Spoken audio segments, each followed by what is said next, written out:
एक छोटे गांव का दृश्य जहां एक गरीब किसान अपने खेत में काम कर रहा है। उसके पास ज्यादा साधन नहीं है, बस एक पुराना हल और बैल है। किसान का नाम रामू है और वह अपनी मिट्टी से बहुत प्यार करता है। पर मेहनत के बावजूद उसकी फसलें अच्छी नहीं हो रही हैं।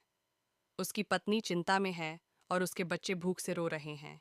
आसमान में बादल आते जाते हैं, पर बारिश नहीं होती। रामू अपने खेत की तरफ निराशा भरी नजरों से देखता है और आसमान की ओर प्रार्थना करता है। उसे अपने परिवार की चिंता है। गांव के दूसरे किसान भी हताश हैं और एक पेड़ के नीचे बैठे हैं, बारिश के लिए भगवान से विनती कर रहे हैं। अपनी सारी मेहनत और इंतजार के बावजूद रामू की फसलें सूखने लगीं।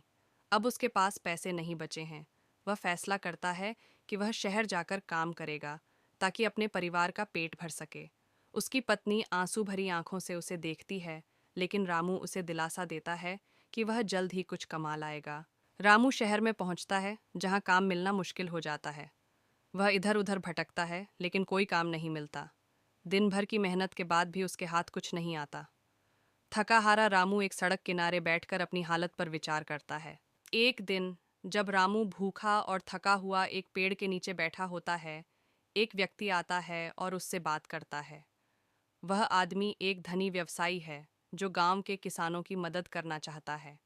वह रामू को एक नौकरी का प्रस्ताव देता है और कहता है कि वह उसके गांव में जाकर खेती में मदद करेगा। रामू उस व्यवसायी के साथ अपने गांव लौटता है। वह अब न केवल अपने लिए बल्कि गांव के अन्य किसानों के लिए भी उम्मीद लेकर आता है।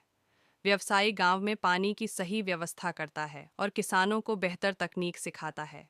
धीरे धीरे गांव की हालत सुधरने लगती है। कुछ समय बाद गांव के खेतों में लहलहाती फसलें होती हैं। किसान खुश हैं और रामू की मेहनत और धैर्य रंग लाता है। पूरा गांव रामू और उस व्यवसायी को धन्यवाद देता है। रामू का परिवार भी खुश है और उसके बच्चों के चेहरे पर मुस्कान है। रामू अब एक साधारण किसान नहीं रहा, वह पूरे गांव के लिए प्रेरणा बन गया है। गांव के किसान अब नए तरीके से खेती कर रहे हैं और सभी खुशहाल हैं। रामू को यह समझ में आ गया कि मेहनत और उम्मीद के साथ सही राह चुनने से कुछ भी असंभव नहीं है।